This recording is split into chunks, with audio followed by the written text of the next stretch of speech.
बिस्मिल्लाहिर्रहमानिर्रहीम। अस्सलाम वालेकुम। उम्मीद है आप सब खैरियत से होंगे। आज हम नेक्स्ट लेक्चर पढ़ने जा रहे हैं और नेक्स्ट लेक्चर में से पहले इम्पोर्टेंट बातें। एक मुझे स्टूडेंट ने रिकॉर्डिंग सेंड की व्हाट्सएप पे, तो उसने कहा सर सजेशन दी, तो सजेशन को डिस्कस कर रहा हूँ कि सेपरेट पेज पे सर ये एमसीक्यूज़ लिखा करें। आपको प्रॉब्लम तो होगा, पेज ज़्यादा लगेंगे लेकिन हमें वो क्लियर दिखाई देगा। तो मैंने नेक्स्ट वीडियो से इंशाल्लाह मैं सेपरेट पेज पे हर एमसीक्यूज़ को डिस्कस किया करूँगा। ये चूँकि बन चुका था लेक्चर, इस वजह से इसमें मैंने ऐसा नहीं किया। फिर दूसरी सजेशन दी थी सर वीडियो क्वालिटी, जो पिछला लेक्चर था कल लास्ट टाइम इस वीडियो से पिछला जो लेक्चर, उसकी वीडियो क्वालिटी लो थी तो नज़र नहीं आ रहा था। तो वो वीडियो की क्वालिटी मैं उसे इम्प्रूव कर रहा हूँ। अब नेक्स्ट जो है ना हाई क्वालिटी में मैं उसे अपलोड करूँगा, और जो पिछला लेक्चर है उसको मैं अगेन अपलोड कर दूँगा हाई क्वालिटी के साथ, लेकिन उसका फॉर्मेट थोड़ा सा क्लोज़ होगा, मतलब वो फुल स्क्रीन नहीं होता। वो जब वीडियो एडिट में की थी तो वो थोड़ी सी क्या हुई थी, मिड में आती है स्क्रीन। तो खैर वो मैं हाई क्वालिटी के साथ भी कर दूँगा, ठीक है। और इस वीडियो के बाद ही वो ये लेक्चर अपलोड होगा जो आप देख रहे हैं, उसके बाद वो भी हो जाएगा हाई क्वालिटी के साथ। अच्छा, उसके बाद पीडीएफ ऑफ लेक्चर, जो लेक्चर होते हैं, फिर सजेशन दी थी एक स्टूडेंट ने कमेंट में कि सर पीडीएफ जो होते हैं इसके लेक्चर जो आप इधर पढ़ाते हैं उसके पीडीएफ बना के उसका लिंक डिस्क्रिप्शन में इस वीडियो पे शेयर कर दिया करें। तो वो मैं हर वीडियो के नीचे ये जो लेक्चर होता है उसका पीडीएफ बना के अपलोड करके उसका लिंक जो है ना इस वीडियो के नीचे साथ दे दिया करूँगा, वहाँ से भी डाउनलोड कर सकते हैं। और जो स्टूडेंट्स व्हाट्सएफ ग्रुप में ऐड हैं उधर भी शेयर हो जाएंगे। फिर एक स्टूडेंट ने दी थी सजेशन सर एमएससी का पोर्शन पहले शुरू करें, एफएससी तो हमें आती है, ज़्यादातर पढ़ाते भी हैं। तो इसलिए मैंने फिर इस सजेशन को मद्देनज़र रखते हुए इसके लेक्चर 10-11 रखे, और हम इसको क्या कर रहे हैं, हर चैप्टर को 2-2 चैप्टर कर रहे हैं एक लेक्चर में। जैसे आज तीसरा चौथा चैप्टर हो जाएगा और इम्पोर्टेंट टॉपिक से रिलेटेड एमसीक्यूज़ करके कर रहे हैं। और आपको भी मैंने कहा हुआ है कि आपके पास एफएससी की बुक हो, ठीक है, वो आप क्या करें, वहाँ से आप सारी डेफिनेशन पढ़ें, सारी वर्किंग के मेन पॉइंट देखें, ठीक है, फार्मूला सारे देखें उस चैप्टर के। फिर ऑब्जेक्टिव दी हुई हैं, ऑब्जेक्टिव टाइप की जो की बुक होगी वो एमसीक्यूज़ पढ़ें, और जो बुक के साइड पे इंफॉर्मेशन होती हैं वो सारी पढ़ें आप, ठीक है। तो ये क्वांटिटेटिव क्वालिटेटिव अंडरस्टैंडिंग और एप्लीकेशन वाले क्वेश्चन सारे हो जाएंगे एफएससी की बुक से या इसकी टेक्स्ट बुक से, ठीक है। और फिर उसके बाद ये एफएससी कंप्लीट हो जाएगी इन लेक्चर्स के बाद। फिर उसके बाद बीएस और एमएससी का हम शुरू कर लेंगे इंशाल्लाह जल्दी। तो ये भी हो जाएगा। जब एमएससी बीएससी शुरू करेंगे तो एफएससी को भी हम टच रखेंगे, प्लान देता रहूँगा आपने कैसे कैसे स्ट्रगल करनी है। अभी आपको प्लान दिया कि आप उसको एफएससी को पढ़ें की बुक से और टेक्स्ट बुक से, ठीक है। और उसके बाद आ जाएँ ये जो सजेशन होती हैं, आप कोई भी सजेशन मुझे दे सकते हैं कमेंट में, कमेंट सेशन में दे सकते हैं यूट्यूब वीडियो के, या आप मुझे जहाँ पे भी व्हाट्सएप पे हैं वहाँ पे सजेशन दे सकते हैं ताकि मैं फिर उसको इम्प्रूव कर सकूँ। अच्छा, तो जो की टू सक्सेस है, आप कामयाबी का जो राज है, मैं जितनी भी बातें करता हूँ ना वो सारी बातें एक ही बात पे आ रही होती है। वो बात ये मैंने लिखी हुई है, जो स्टूडेंट राइट डायरेक्शन में हार्ड वर्किंग करेगा, हार्ड स्ट्रगल करेगा, वो कामयाब हो जाएगा, ठीक है। जिसने राइट डायरेक्शन में और हार्ड स्ट्रगल करनी है वो कामयाब हो जाएगा इंशाल्लाह ताला। तो राइट डायरेक्शन क्या है, ये जो आपको ट्रिक बता रहा होता हूँ ये राइट डायरेक्शन है। एक बच्चे ने पूछा सर मैं सारी बुक पढूं?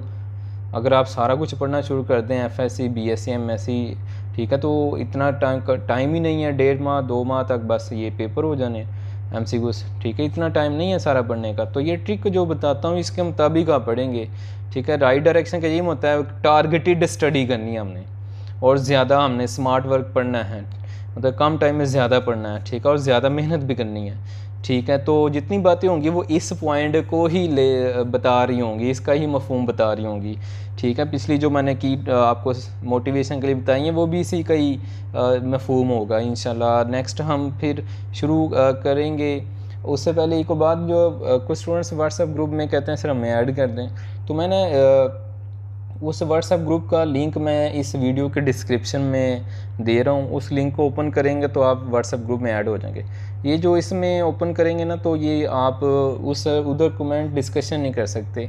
उधर मैंने प्राइवेसी लगाई है, सिर्फ लिंक नोट्स वगैरह शेयर करता हूँ। अगर आपने डिस्कशन करनी है तो एक और ग्रुप बनाया हुआ है मैंने डिस्कशन के लिए, और उसका लिंक भी मैंने दे दिया, वो भी आप ज्वाइन कर सकते हैं। मेंबर्स जो हैं उधर वो एक दूसरे से डिस्कशन कर सकते हैं, कोई भी एक दूसरे से, ठीक है। इसका लिंक भी डिस्क्रिप्शन में इसी वीडियो को दे दिया हुआ है, ठीक है। तो ये थी चंद बातें जो आपसे मैंने करनी थी।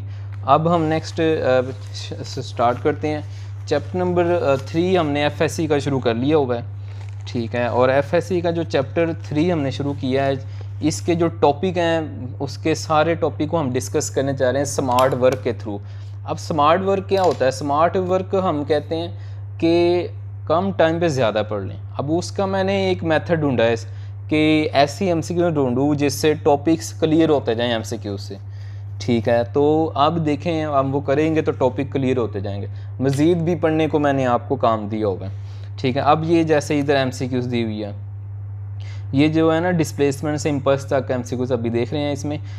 इसमें एमसीक्यू से 2 को हम डिस्कस करें। मैं सारी नहीं इसमें कर रहा, कुछ छोड़ भी दूंगा, जो वो चाहिए जो हमें पीपीएससी के कोडिंग आती हैं वो करूँगा। ये एंटी टेस्ट के नोट्स हैं, और ये सारे एंटी टेस्ट के क्वेश्चन नहीं आते पीपीएससी में, वो जो आते हैं क्वालिटेटिव, क्वांटिटेटिव, अंडरस्टैंडिंग और एप्लीकेशन वाले। तो इसमें से हमने अंडरस्टैंडिंग वाले करने हैं, या क्वालिटेटिव वाले हो जाएंगे या क्वांटिटेटिव वाले हो जाएंगे, ठीक है।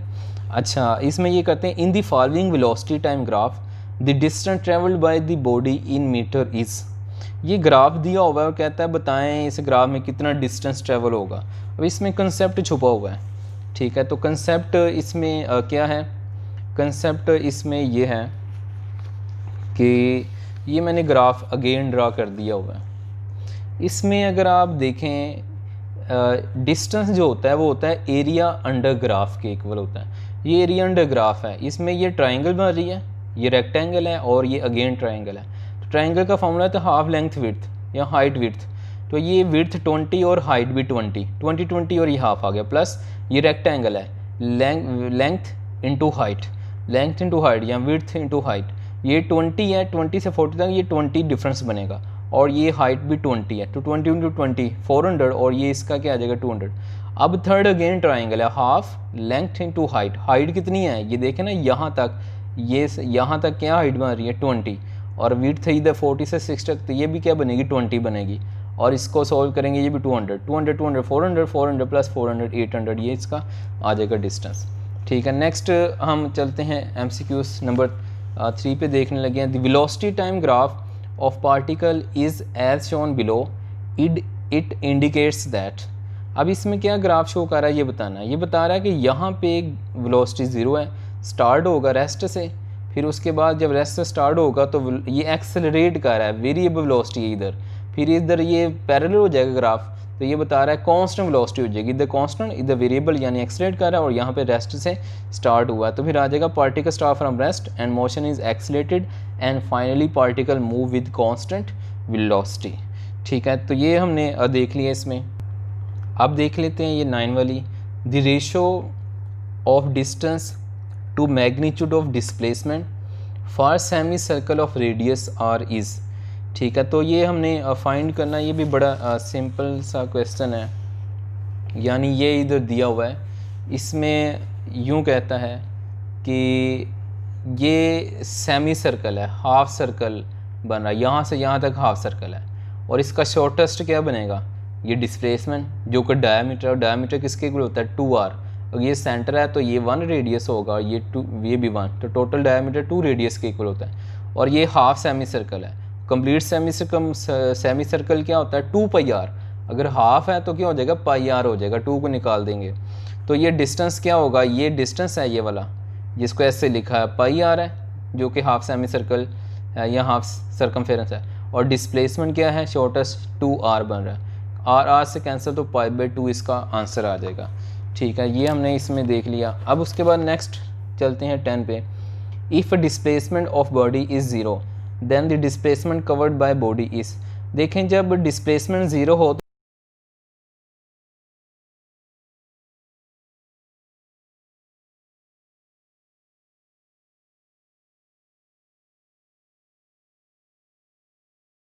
2 हो गया, ठीक है। तो ये ब्रैकेट में वही फार्मूला आ गया, और ये काइनेटिक एनर्जी का है, तो इधर काइनेटिक एनर्जी इधर प्राइम लगा दिया काइनेटिक एनर्जी, तो ये हाफ काइनेटिक एनर्जी हो गई। अब देख लेते हैं 22। A body of momentum M V collide with the wall elastically, its change in momentum is, तो ये -2 आएगा। वो किस तरह से, ये वॉल है, ये राइट आ रहा है तो मोमेंटम एम वी है, लेफ्ट आएगा तो -mv है, फाइनल -mv है। तो चेंज निकालें, फाइनल माइनस इनिशियल, तो फाइनल क्या है -mv और इनिशियल mv है, तो ये माइनस चेंज के लिए, तो ये का क्या आ जाएगा -2mv आ जाएगा। नेक्स्ट 23 में a bomb at rest explode into 2 pieces of same message, these 2 pieces will at, ये होगा जब भी 2 पीसेस हो एक्सप्लोड करेंगे तो ऑपोजिट डायरेक्शन में जाते हैं। हमारी बुक में ये डायरेक्शन ये डायग्राम दी हुई, ये कोई भी बम लेट ये एक्सप्लोड करता है, फटता है, तो ये इधर आ गया। लेकिन इसको ऑपोजिट में ड्रा करेंगे तो यूँ कहेंगे, ये एक्सप्लोड किया तो हाफ ये अपवर्ड और हाफ ये डाउनवर्ड, लेकिन ये सेम स्पीड से जाएंगे। ये v1 से ये v2 पे सेम स्पीड से होंगे, लेकिन डायरेक्शन इनकी ऑपोजिट होगी, ठीक है। तो ये हमने देख ली 23। अब देख लेते हैं 27 को। आपको पता है मैं वो करवा रहा हूँ जो हमें चाहिए। When bullet is fired from rifle moves in backward direction, ठीक है। तो कि क्यों करता है, क्योंकि एनर्जी को कंजर्व रखना होता है इसने, ठीक है। कंजर्व रखने के लिए लेट करें कि ये राइफल है, राइफल से जब निकलती है बुलेट आगे की तरफ गई, ठीक है। बुलेट जब आगे की तरफ जाएगी तो एक्शन होगा आगे की तरफ, और बैकवर्ड क्या होगा, रिएक्शन। तो law of conservation of momentum conserve करने के लिए ये बैकवर्ड या रिकॉइल भी कहते हैं बैकवर्ड को, बैकवर्ड रिकॉइल करती है, ठीक है। ये हमने देखिए मैक्सिमम जो लॉजिकल और अंडरस्टैंडिंग कंसेप्चुअल एमसीक्यूज मैं करवा रहा होता हूँ इधर, आपकी काफ़ी बेस बन जाती है। अब जो आपने सेल्फ स्टडी करनी होती है ना, आपको इतनी बेस मिल गई है, इतनी इसको पढ़ने के बाद आपके अंदर ये मोटिवेशन आ जाती है कि ये एमसीक्यूज आती हैं तो दूसरी भी हम कर सकते हैं। तो ये बेसिकली पर्पस है कि ये ना समझे ये एमसीक्यूज कर ली तो यही पेपर में आ जानी है, ठीक है। आपने सेल्फ स्टडी भी करनी है, जो जैसे मैंने आपको बताया हुआ है। तो इसमें अब जो प्रोजेक्टाइल मोशन का टॉपिक है, अब प्रोजेक्टाइल मोशन के टॉपिक की हम एमसीक्यूज करने लगे हैं। अब इसमें देखने लगे हैं ये सेकंड वाली, speed of projectile eight maximum height is half of its initial speed you, it's horizontal range हमने फाइंड करनी है। तो ये फार्मूला है रेंज का, और एंगल 60 डिग्री हम इधर पुट करें तो एट मैक्सिमम हाइट हमें कैसे पता चला, ये एंगल तो दिए नहीं हुआ, 60 डिग्री का एंगल का कैसे पता चला, क्योंकि मैक्सिमम हाइट पे सिर्फ हॉरिजॉन्टल कंपोनेंट होता है। अगर मैं डायग्राम ड्रा करूँ तो ये इसकी प्रोजेक्टाइल मोशन है, ठीक है। मैक्सिमम हाइट पे वैसे तो 2 कंपोनेंट होते हैं, मैक्सिमम हाइट पे सिर्फ हॉरिजॉन्टल रह जाता है। हॉरिजॉन्टल क्या होगा, ये v cos थीटा, और यहाँ पे क्या लगाया हमने 60 डिग्री लगाया तो क्या आ गया v/2। उसने हमें ये कहा है क्वेश्चन में कि वेलोसिटी मैक्सिमम हाइट पे इनिशियल का हाफ हो जाती है, यानी u/2 हो गई। इनिशियल u है तो वो u/2, तो इधर से हमें पता चला एंगल कितना होगा, 60 होगा। एंगल का हमें इधर से इंफॉर्मेशन मिल गई, ये आपको डायरेक्ट याद भी होगा, ये सॉल्व मैंने किया हुआ है। अब इधर देखें ये फार्मूला लगाया, इधर हमने 60 लगाया। 60 रेंज के फार्मूले में क्या होता है, 2 थीटा होता है, ठीक है। तो एंगल कितना है 60, 60 × 2 ये 120 होगा, 120 का ये आंसर होता है। ये डायरेक्ट याद भी होगा आपको वैल्यू, और इसको सॉल्व किया तो ये हमारे पास रेंज आ गई। ये आंसर हमें दिया हुआ है गिवन डाटा में, ऑप्शन में। अब देख लेते हैं ये 5th वाली, ए projectile of mass m is thrown with velocity v making an angle of 45 degree with the horizontal. The change in momentum from departure to arrival along the direction is. तो इसमें ज़रा देखें, एक बात आपने याद रखनी है कि रेंज टाइम ऑफ फ्लाइट के स्केयर के डायरेक्ट होता है, और एंगल क्या है, कांस्टेंट है। अगर टाइम डबल होगा तो रेंज 4 टाइम्स हो जाएगी, ठीक है। उसने क्या कहा था, हम क्या कर रहे हैं, if range is double, range को डबल कर दें, आर को 2 कर दें, ठीक है, 2r कर दें, ठीक है। अंडू ले लें, स्केयर को ख़त्म करना है हमने, इधर r को 2 कर दिया और t इधर t स्केयर है, और अंडर रूट को रिमूव करना है तो इधर अंडर रूट स्क्वायर से कैंसिल हो जाएगा, इधर क्या आ जाएगा अंडर रूट 2 इंटू आर आ जाएगा हमारे पास, ठीक है। और इसको लिख लें under root 2 into under root R is equal T. तो ये दोबारा टाइम पीरियड के इक्वल होगा, तो कितना फ़र्क पड़ा, ये हमारे पास अंडर रूट 2 का फ़र्क पड़ेगा हमारे पास, ठीक है। नेक्स्ट हम देखते हैं, इधर दी हुई है 99 पे, 4 projectiles are launched at angle 10, 20, 35, 55, which projectile have maximum ranges. किसकी रेंज सबसे ज़्यादा हमें दी हुई है। इसके लिए देखें रेंज जो फार्मूला आता है उससे हमें पता चलता है रेंज साइन 2 थीटा के डायरेक्ट है, और यहाँ पे साइन 2 थीटा आ रहा है, ठीक है। और अगर आप पहले एंगल क्या दिया हुआ है, हमें 10 दिया हुआ है, कम आएगी 20 पे कम आएगी, हमें पता है 45 पे मैक्सिमम होती है, जो 45 के नियर है ना वो मैक्सिमम होगी। तो 35 भी 45 के पास है, 55 भी 45 के पास है, तो इन दोनों पे क्या होगी, मैक्सिमम होगी। और एक और ट्रिक भी है, इन पे इक्वल होती है, अगर इनको ऐड कर लें 35 और 55 को तो 90 आएगा। जिन दो एंगल का सम 90 आ जाए तो समझे उन दोनों एंगल पे रेंज इक्वल होती है। इधर से भी हमें कंफर्म हो गया कि इन दोनों पे रेंज इक्वल होगी और मैक्सिमम है, क्योंकि नियर टू 45 है, 45 पे मैक्सिमम होती है रेंज। अब 60 की बात कर लेते हैं, 11 की बात कर लेते हैं।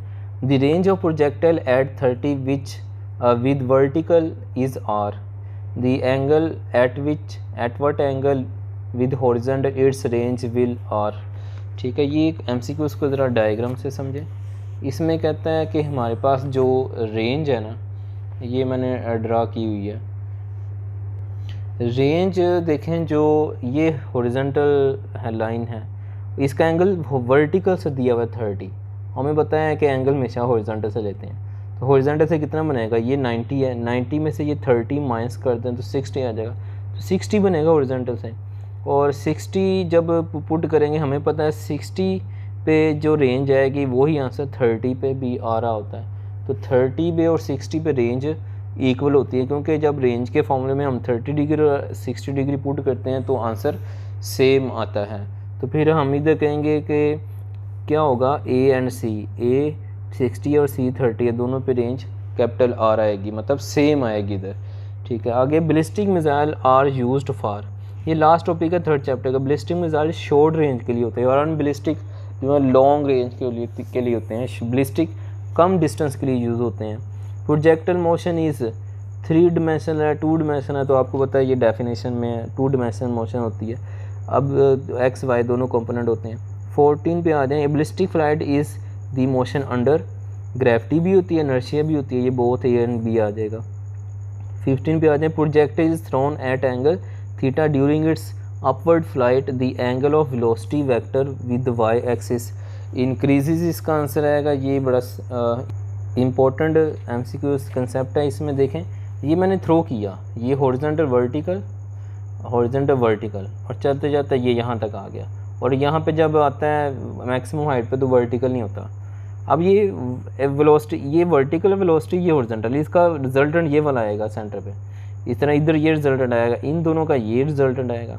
अब यहाँ पे पहुँच गया ना वेलोसिटी, तो ये सिर्फ हॉरिजॉन्टल है, तो हॉरिजॉन्टल है तो इसका वर्टिकल ये वाई एक्सिस से यूनिट कर लें। वाई एक्सिस का एंगल कितना हमारा 90, इधर कम है, इधर भी क्या है हॉरिजॉन्टल, इधर भी कम है, वर्टिकल से कम है, इधर भी कम है, सबसे ज़्यादा इधर 90 बार है। वेलोसिटी वेक्टर का वाई एक्सिस एंगल इधर मैक्सिमम हाइट पे 90 डिग्री बन रहा है।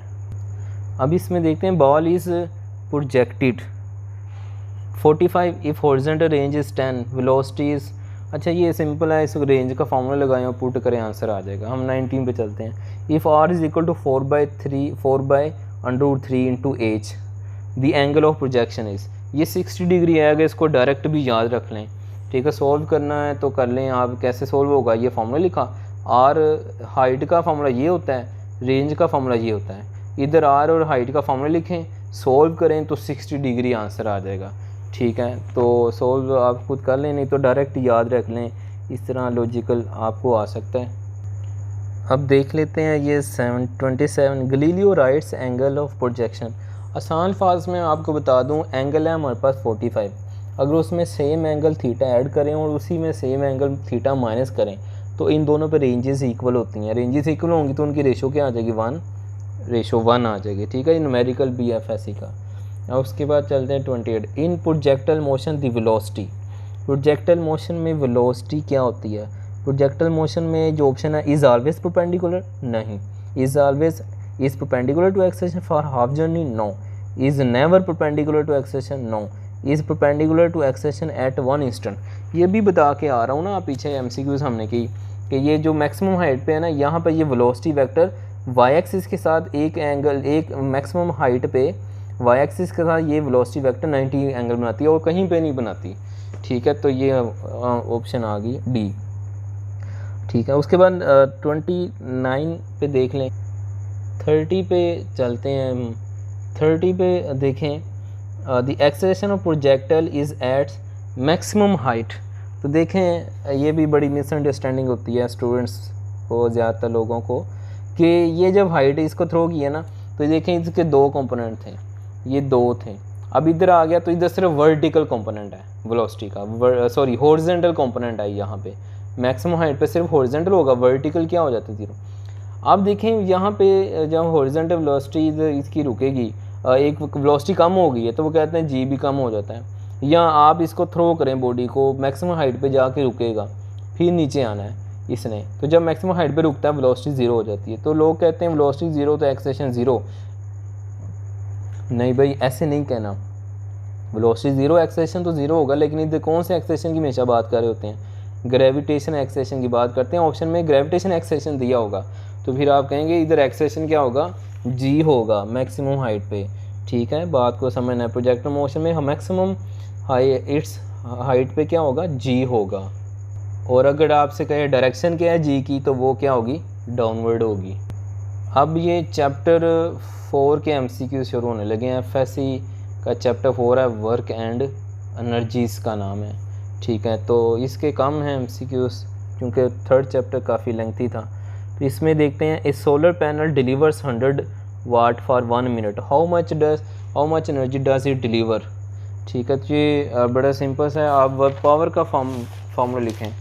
पावर का फार्मूला होता है P = W/T, ठीक है। यहाँ पे T को मल्टीप्लाई कर दिया, 100 है पावर T और मल्टीप्लाई 6,000 आ गया, 1000 को K में लिख दिया, 6K किलो जूल आ गया। 5th पे आप चलते हैं। कंसिडर द फिगर, ये डायग्राम दी हुई है।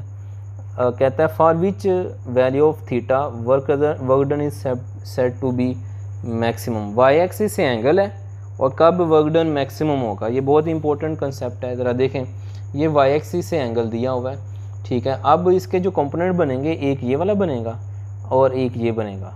तो ये वाला जो होगा इसको कहेंगे F sin थीटा, ठीक है। थीटा के सामने वाला वर्टिकल होता है, और ये वाला जो होगा इसको कहेंगे F cos थीटा।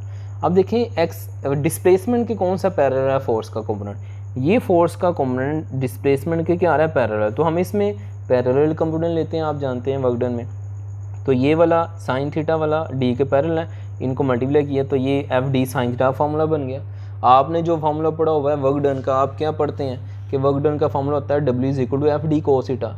तो भाई ये हमेशा FD cos थीटा नहीं आता, FD sin थीटा भी आ सकता है। ये मिसअंडरस्टैंडिंग होती है लोगों में, वो कहते हैं कि हमेशा वर्क डन का फार्मूले में क्या आता है, FD cos थीटा आता है। नहीं, F sin थीटा भी आ सकता है। अगर एंगल Y एक्सिस से है तो इधर F sin थीटा आएगा, अगर एंगल X एक्सिस से है तो इधर cos थीटा आएगा, ठीक है। तो इधर देखें, अब एंगल चूंकि Y एक्सिस से दिया हुआ है तो इधर अब क्या आएगा, sin थीटा आएगा।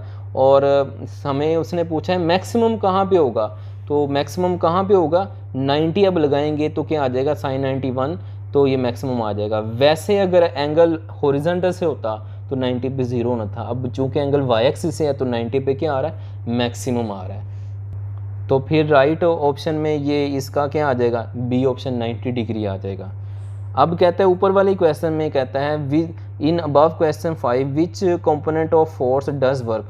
अब कौन सा कंपोनेंट वर्क करेगी, तो ऑफकोर्स हॉरिजॉन्टल कंपोनेंट करेगी जो डिस्प्लेसमेंट के पैरेलल है। कैसे पैरेलल है, ये देखें, ये अभी मैंने कंपोनेंट बनाए, ये फोर्स के दो कंपोनेंट बनाए, एक ये वाला और एक ये वाला। अब देखें ये वाला हॉरिजॉन्टल है, क्यों हॉरिजॉन्टल है, क्योंकि ये एक्स एक्सिस के पैरेलल है, तो हॉरिजॉन्टल के पैरेलल है। और इसका नाम क्या है, F sin थीटा।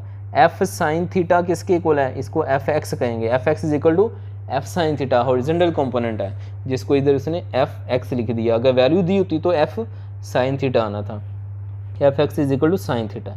ठीक है, अब चलते हैं next, which one of the following is greater work. अब ये वर्क डन दिए हुए हैं, अब इसका जो राइट आंसर है वो -1000 है, ये हाईएस्ट वर्क है। लेकिन कुछ क्या कहते हैं कि नेगेटिव है, नेगेटिव का मतलब मिनिमम है। नहीं, नेगेटिव का मतलब अगेंस्ट ग्रेविटी अगर वर्क डन हो रहा है तो ऑपोजिट डायरेक्शन के लिए है, तो ठीक है, फ्रिक्शन के अगेंस्ट वर्क डन हो रहा है तो उसके लिए नेगेटिव है। ठीक है, नेगेटिव का मतलब ये नहीं है कि कम हो रहा है, मैग्नीट्यूड तो 1000 है, तो मैग्नीट्यूड 1000 का मतलब मैक्सिमम वर्क डन हो रहा है। ठीक है, तो ये वाला आएगा, नेगेटिव को मिनिमम इधर नहीं कहते फिजिक्स में।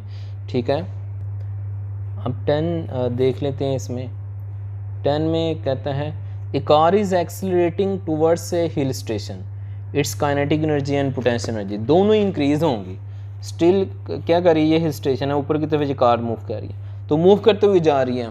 ठीक है, तो जितना ऊपर मूव करेगी उसको ज़्यादा एनर्जी से ऊपर जाना पड़ेगा, क्योंकि हाइट है तो हाइट पे ज़्यादा एनर्जी लगानी पड़ेगी, तो पोटेंशियल एनर्जी भी बढ़ती जाएगी, तो स्पीड भी उसको बढ़ानी पड़ेगी, तो फिर ही ऊपर जाएगी। अगर उसी स्पीड से जाती जाएगी तो रुक जाएगी, तो स्पीड बढ़ानी पड़ेगी, काइनेटिक एनर्जी बढ़ेगी और उसकी पोटेंशियल एनर्जी भी इंक्रीज होगी। ए ball of mass 50 kg is dropped from height 10 meter.